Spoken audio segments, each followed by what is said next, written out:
राधा रानी की कहानी भगवान कृष्ण के प्रेम और भक्ति की सर्वोच्च मिसाल है।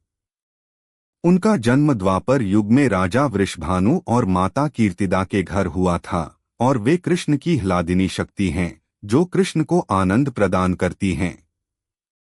राधा कृष्ण से लगभग 11 महीने बड़ी थीं और उनकी पहली मुलाकात गोकुल में हुई थी। राधा का जीवन कृष्ण के साथ एक अनूठा आध्यात्मिक प्रेम और भक्ति का प्रतीक है, जिसे भक्ति के उच्चतम रूप के रूप में मनाया जाता है। जन्म और बचपन। जन्म। राधा रानी का जन्म द्वापर युग के अंत में हुआ था, जब वे राजा वृषभानु के घर प्रकट हुई। एक प्रचलित कथा के अनुसार उन्हें यमुना नदी के तट पर एक कमल पर पाया गया था। पालन पोषण। वृषभानु और कीर्तिदा ने उन्हें गोद लिया और उनका लालन पालन किया, जिसके कारण उन्हें लाडली जी के नाम से भी जाना जाता है।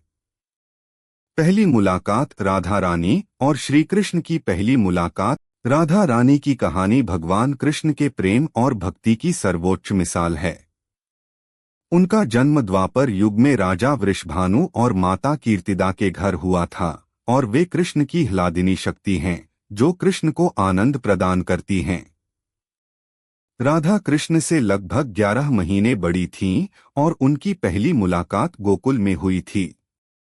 राधा का जीवन कृष्ण के साथ एक अनूठा आध्यात्मिक प्रेम और भक्ति का प्रतीक है, जिसे भक्ति के उच्चतम रूप के रूप में मनाया जाता है।